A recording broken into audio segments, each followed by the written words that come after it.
wabarakatuh. Hai semuanya, perkenalkan nama aku Della Rivalista dari kelas 11B. Di video ini aku mau menjelaskan tentang sistem pencernaan pada manusia. Dari mulai organ-organnya, enzim-enzim yang ada, serta kelainan dan penyakit yang berhubungan dengan sistem pencernaan.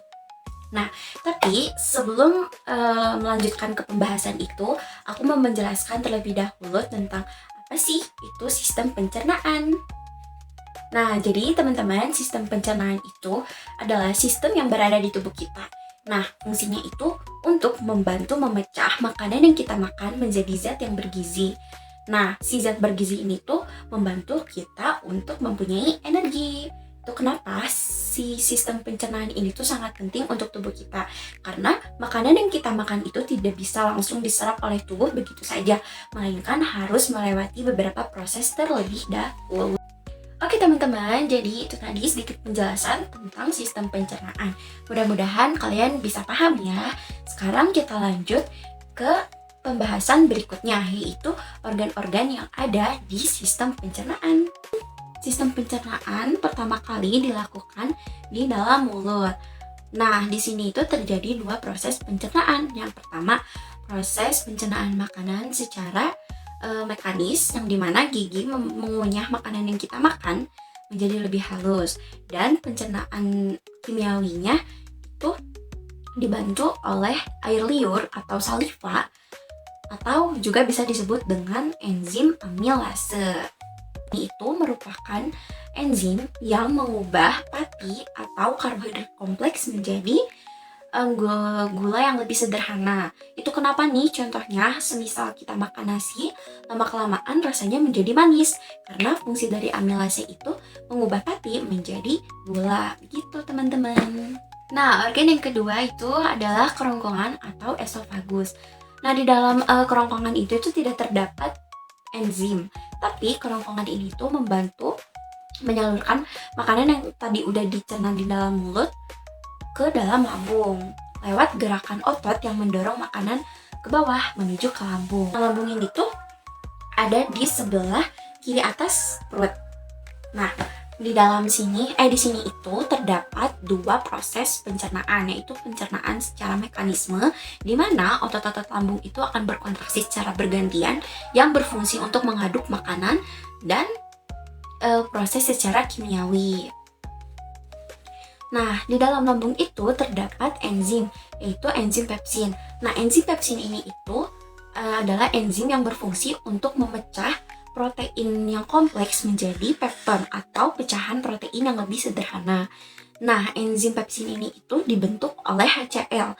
HCl ini fungsinya untuk membunuh mikroorganisme atau kuman yang berasal dari makanan. Nah, selanjutnya, setelah makanan diproses atau dicerna di lambung, akan disalurkan ke usus halus. Nah, di usus halus ini itu terjadi 3 tahap. Yang pertama itu ada di duodenum atau di usus 12 jari. Nah, duodenum ini itu menjadi tempat pertama kalinya Kim itu menyentuh usus halus. Nah, di bagian sini tuh ada beberapa cairan yang berperan penting. Salah satunya itu adalah getah empedu. Getah empedu ini tuh dihasilkan oleh liver atau hati yang fungsinya untuk menetralkan asam dan memecah lemak. Nah, selanjutnya ada enzim amilase pankreas. Fungsinya itu untuk memecah pati atau karbohidrat menjadi maltosa. Nah, terus juga ada enzim tripsin, yaitu melanjutkan fungsi dari enzim pepsin yang tadi, yaitu mengubah pepton menjadi amino. Terus juga ada lipase pankreas, yaitu mengubah lemak menjadi asam lemak dan gliserol.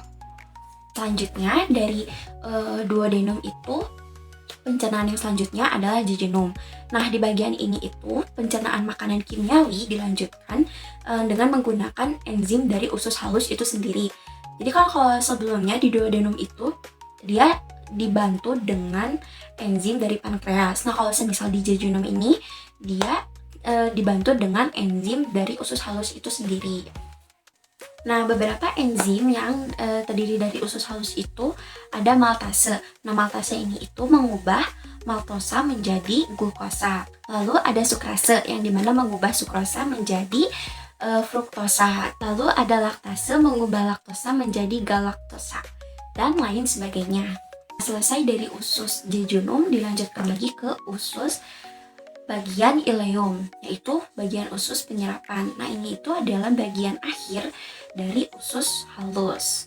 Tugasnya adalah membantu pencernaan ke dalam pembuluh darah, juga ke dalam getah bening.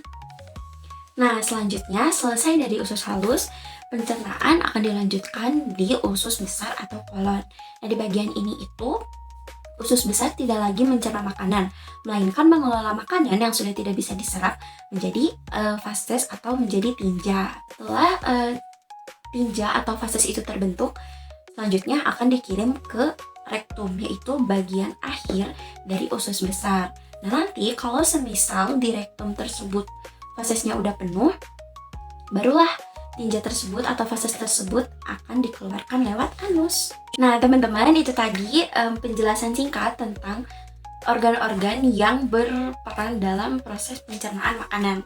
Selanjutnya aku mau membahas tentang beberapa penyakit yang berhubungan dengan pencernaan. Nah, yang pertama ada sembelit. Sembelit itu kondisi di mana kita buang air besarnya kurang dari 3 kali dalam seminggu. Nah, ini tuh bisa disebabkan karena kitanya kurang air minum. Terus juga kurang makan makanan yang berserat. Berarti cara menanggulanginya atau solusinya adalah dengan kita memperbanyak air minum dan makan makanan yang berserat. Tapi yang paling penting itu adalah makan makanan yang seimbang.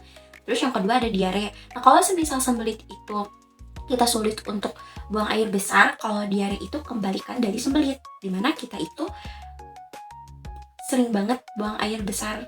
Kayak semisal sehari nih normalnya satu kali aja, tapi karena kitanya lagi diare, jadinya bisa jadi 3 kali sehari gitu.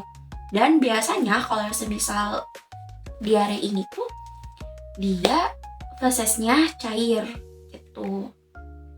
Bisa disebabkan karena kita makan makanan yang pedas, terus juga dari bakteri bisa. Terus berarti cara menanggulanginya atau solusinya adalah kita menjaga pola makanan, menjaga kebersihan makanan. Terus yang ketiga ada MAH atau gastritis. Nah, MAH ini itu bisa disebabkan karena kita telat makan, terus asam lambung yang berlebih, terus stres juga bisa. Parah-parahnya juga ada lambung, tukak lambung. Nah, kalau MAH ini itu kita bisa menanganinya atau mencegahnya dengan cara kita jangan telat makan, jangan skip sarapan, dan juga jangan stres yang berlebihan. Oke, itu tadi beberapa hal yang bisa aku sampaikan mengenai organ-organ dan penyakit yang berhubungan dengan sistem pencernaan. Kesimpulannya adalah sistem pencernaan ini merupakan organ-organ yang saling bekerja sama untuk mengubah makanan menjadi zat yang kita butuhkan, terus juga membuang sisa-sisa makanan atau zat yang emang udah kita nggak perluin lagi. Terus sistem pencernaan ini pun terjadi secara bertahap, dimulai dari mulut hingga berakhir di anus. Dalam proses pencernaannya pun terjadi menjadi 2 bagian, secara mekanisme dan juga secara kimiawi. Oke, cukup sekian yang dapat aku sampaikan. Mohon maaf atas segala kekurangannya atau ada salah-salah kata. Mudah-mudahan materi yang aku sampaikan bisa bermanfaat. Mohon diambil baiknya dan dibuang yang kurang baiknya. Terima kasih. Assalamualaikum warahmatullahi wabarakatuh. Bye-bye.